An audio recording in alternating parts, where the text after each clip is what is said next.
युद्धकांड 6वां सर्ग। श्री राम और रावण का युद्ध। रावण की शक्ति से श्री राम का मूर्छित होना तथा रावण का युद्ध से भागना।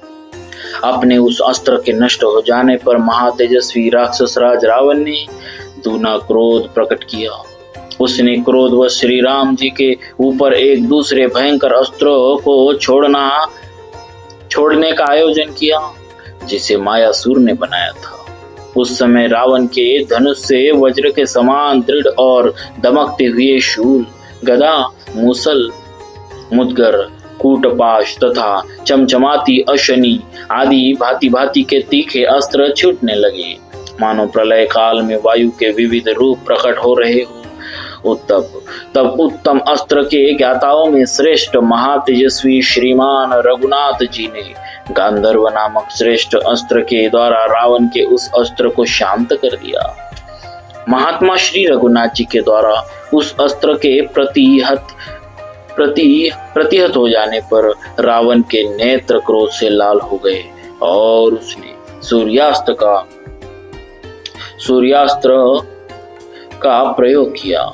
फिर तो भयानक वेगशाली बुद्धिमान राक्षस दशग्रीव के धनुष से बड़े बड़े तेजस्वी चक्र प्रकट होने लगे। चंद्रमा और सूर्य आदि ग्रहों के समान आकार वाले वे दीप्तिमान अस्त्र शस्त्र सब और प्रकट होते और गिरते थे। उनसे आकाश में प्रकाश छा गया और संपूर्ण दिशाएं उद्भासित हो उठी। परंतु श्री रामचंद्र जी ने अपने बाण समूहों द्वारा सेना के मुहाने पर रावण के उन चक्रों और विचित्र आयुधों के टुकड़े टुकड़े कर डाले। उन अस्त्रों को नष्ट हुआ देख राक्षस राज रावण ने 10 बाणों द्वारा श्री राम के सारे मर्म स्थानों में गहरी चोट पहुंचाई। रावण के विशाल धनुष से छूटे हुए उन 10 बाणों से घायल होने पर भी महातेजस्वी श्री रघुनाथ जी विचलित नहीं हुए। तत्पश्चात समर विजयी श्री रघुवीर ने अत्यंत कुपित हो बहुत से बाण मारकर रावण के सारे अंगों में घाव कर दिया।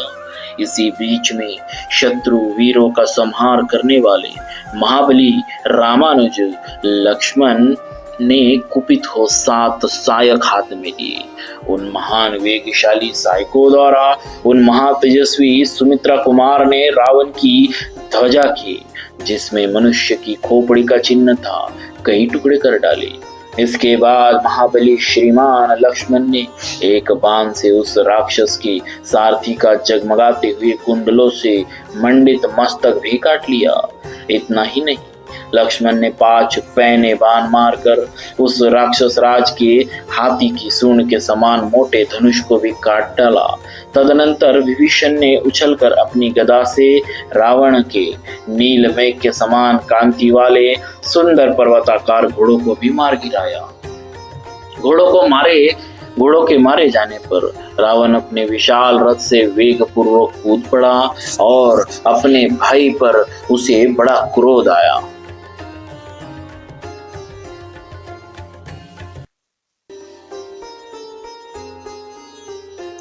तब उस महान शक्तिशाली प्रतापी राक्षस राज ने विभीषण को मारने के लिए एक वज्र के समान प्रज्वलित शक्ति चलाई। वह शक्ति अभी विभीषण तक पहुंचने भी नहीं पाई थी कि लक्ष्मण ने 3 बाण मारकर उसे बीच में ही काट दिया। यह देख उस महासमर में वानरों का महान हर्षनाद गूंज उठा। सोने की मालाओं से अलंकृत वह शक्ति 3 भागों में विभक्त होकर पृथ्वी पर गिर पड़ी, मानो आकाश से चिंगारियों सहित बड़ी भारी उल्का टूट कर गिरी हो। तदनंतर रावण ने विभीषण को मारने के लिए एक ऐसी विशाल शक्ति हाथ में ले ली जो अपनी अमोघता के लिए विशेष विख्यात थी। काल भी उसके वेग को नहीं सह सकता था। वह शक्ति अपने तेज से उद्दीप्त हो रही थी। दुरात्मा बलवान रावण के द्वारा हाथ में ली हुई वह वेगशाली ने महातेजस्वी और वज्र के समान दीप्तिमती शक्ति अपने दिव्य तेज से प्रज्वलित हो उठी। इसी बीच में विभीषण को प्राण संशय की अवस्था में पड़ा देख वीर लक्ष्मण ने तुरंत उनकी रक्षा की। उन्हें पीछे करके वे स्वयं शक्ति के सामने खड़े हो गए। विभीषण को बचाने के लिए वीर लक्ष्मण अपने धनुष को खींचकर हाथ में शक्ति लिए खड़े हुए रावण पर बाणों की वर्षा करने लगे। महात्मा लक्ष्मण के छोड़े हुए बाण समूहों का निशाना बनकर रावण अपने भाई को मारने के पराक्रम से विमुख हो गया। अब उसके मन में प्रहार करने की इच्छा नहीं रह गई। लक्ष्मण ने मेरे भाई को बचा लिया, यह देख रावण उनकी ओर मुंह करके खड़ा हो गया और इस प्रकार बोला, अपने बल पर घमंड करने वाले लक्ष्मण, तुमने ऐसा प्रयास करके विभीषण को बचा लिया है, इसीलिए अब उस राक्षस को छोड़कर मैं तुम्हारे ऊपर ही शक्ति का प्रहार करता हूँ। यह शक्ति स्वभाव से ही शत्रुओं के खून से नहाने वाली है। यह मेरे हाथ से छूटते ही तुम्हारे हृदय को विदीर्ण करके प्राणों को अपने साथ ले जाएगी।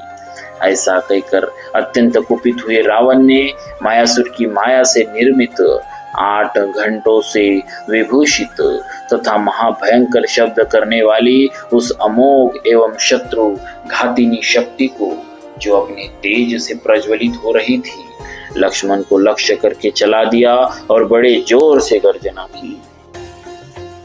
वज्र और अशनि के समान गड़गड़ाहट पैदा करने वाली वह शक्ति युद्ध के मुहाने पर भयानक वेग से चलाई गई और लक्ष्मण को वेग पूर्वक लगी। लक्ष्मण की ओर आती हुई उस शक्ति को लक्ष्य करके भगवान श्री राम ने कहा, लक्ष्मण का कल्याण हो, तेरा प्राण नाश विषयक उद्योग नष्ट हो, अतएव तू व्यर्थ हो जा। वह शक्ति विषधर सर्प के समान भयंकर थी। रणभूमि में कुपित हुए रावण ने जब उसे छोड़ा, तब वह तुरंत ही निर्भय वीर लक्ष्मण की छाती में डूब गई।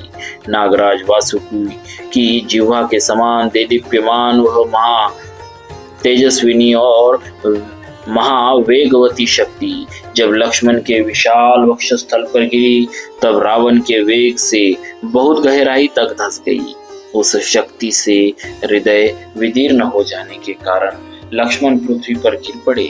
महातेजस्वी रघुनाथ जी पास ही खड़े थे। वे लक्ष्मण को इस अवस्था में देखकर भातृ स्नेह के कारण मन ही मन विषाद में डूब गए। वे 2 घड़ी तक चिंता में डूबे रहे, फिर नेत्रों में आंसू भरकर प्रलय काल में प्रज्वलित हुई अग्नि के समान अत्यंत रोष से उद्दीप्त हो उठे। यह विषाद का समय नहीं है, ऐसा सोचकर श्री रघुनाथ जी रावण के वध का निश्चय करके महान प्रयत्न के द्वारा सारी शक्ति लगाकर और लक्ष्मण की ओर देखकर अत्यंत भयंकर युद्ध करने लगे। तत्पश्चात श्री राम ने उस महासमर में शक्ति से विदीर्ण हुए लक्ष्मण की ओर देखा।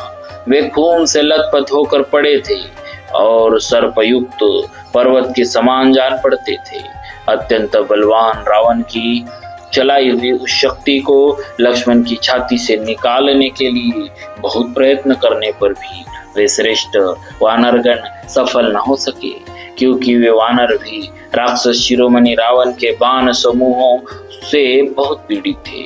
वह शक्ति सुमित्रा कुमार के शरीर को विदीर्ण करके धरती तक पहुंच गई थी। तब महाबली रघुनाथ जी ने उस भयंकर शक्ति को अपने दोनों हाथों से पकड़कर लक्ष्मण के शरीर से निकाला और सम्रांगण में कुपित हो उसे तोड़ डाला।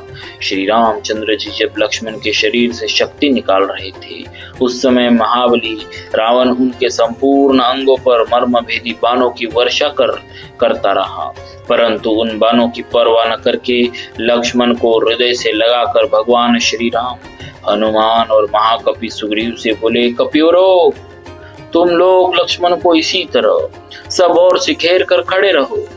अब मेरे लिए उस पराक्रम का अवसर आया है जो मुझे चिरकाल से अभिष्ट था। इस पापात्मा एवं पाप पूर्ण विचार रखने वाले दशमुख रावण को अब मार डाला जाए, यही उचित है। जैसे पपीहे को ग्रीष्म ऋतु के अंत में मेघ के दर्शन की इच्छा रहती है, उसी प्रकार मैं भी इसका वध करने के लिए चिरकाल से इसे देखना चाहता हूँ। वानरों, मैं इस मुहूर्त में तुम्हारे सामने यह सच्ची प्रतिज्ञा करके कहता हूँ कि कुछ ही देर में यह संसार रावण से रहित दिखाई देगा या राम से। मेरे राज्य का नाश या वन का निवास, दंडकारण्य की दौड़ धूप, विदेह कुमारी सीता का राक्षस द्वारा अपहरण तथा राक्षसों के साथ संग्राम, इन सब के कारण मुझे महाघोर दुख सहना पड़ा है और नरक के समान कष्ट उठाना पड़ा है। किंतु रणभूमि में रावण का वध करके आज मैं सारे दुखों से छुटकारा पा जाऊंगा, जिसके लिए मैं वानरों की यह विशाल सेना साथ लाया हूँ, जिसके कारण मैंने युद्ध में वाली का वध करके सुग्रीव को राज्य पर बिठाया है तथा जिसके उद्देश्य से समुद्र पर पुल बांधा और उसे पार किया, वह पापी रावण आज युद्ध में मेरी आंखों के सामने उपस्थित है। मेरे दृष्टिपथ में आकर अब यह जीवित रहने के योग्य नहीं है। दृष्टि मात्र से संहारकारी विष का प्रसार करने वाले सर्प की आंखों के सामने आकर जैसे कोई मनुष्य जीवित नहीं बच सकता, अथवा जैसे विनता नंदन गरुड़ की दृष्टि में पड़कर कोई महान सर्प जीवित नहीं बच सकता, उसी प्रकार आज रावण मेरे सामने आकर जीवित या सकुशल नहीं लौट सकता। दुर्धर्ष वानर शिरोमणियों, अब तुम लोग पर्वत के शिखरों पर बैठकर मेरे और रावण के इस युद्ध को सुखपूर्वक देखो। आज संग्राम में देवता, गंधर्व, सिद्ध, ऋषि और चारणों सहित तीनों लोकों के प्राणी राम का रामत्व देखे। आज मैं वह पराक्रम प्रकट करूंगा जिसकी जब तक यह पृथ्वी कायम रहेगी तब तक चराचर जगत के जीव और देवता भी सदा लोक में एकत्र होकर चर्चा करेंगे और जिस प्रकार युद्ध हुआ है उसे एक दूसरे से कहेंगे। ऐसा कहकर भगवान श्री राम सावधान हो अपने सुवर्ण भूषित तीखे बाणों से श्री रणभूमि में दशानन रावण को घायल करने लगे। इसी प्रकार जैसे मेघ जल की धारा गिराता है, उसी तरह रावण भी श्री राम पर चमकीले नाराजों और मूसलों की वर्षा करने लगा। एक दूसरे पर चोट करते हुए राम और रावण के छोड़े हुए श्रेष्ठ बाणों के परस्पर टकराने से बड़ा भयंकर शब्द प्रकट होता था। श्री राम और रावण के बाण परस्पर छिन्न भिन्न होकर आकाश से पृथ्वी पर गिर पड़ते थे। उस समय उनके अग्रभाग बड़े उद्दीप्त दिखाई देते थे। राम और रावण के धनुष की प्रत्यंचा से प्रकट हुई महान टंकार ध्वनि समस्त प्राणियों के मन में त्रास उत्पन्न कर देती और बड़ी अद्भुत प्रतीत होती थी। जैसे वायु के थपेड़े खाकर मेघ छिन्न भिन्न हो जाते हैं, उसी प्रकार दीप्तिमान धनुष धारण करने वाले महात्मा श्री राम के बाण समूह की वर्षा से आहत एवं पीड़ित हुआ रावण भय के मारे वहां से भाग गया। इस प्रकार श्री वाल्मीकि निर्मित आर्ष रामायण आदि काव्य के युद्ध कांड में 100वां सर्ग पूरा हुआ। बोलिए श्री सीताराम जी महाराज की जय। भक्तवत्सल भगवान की जय।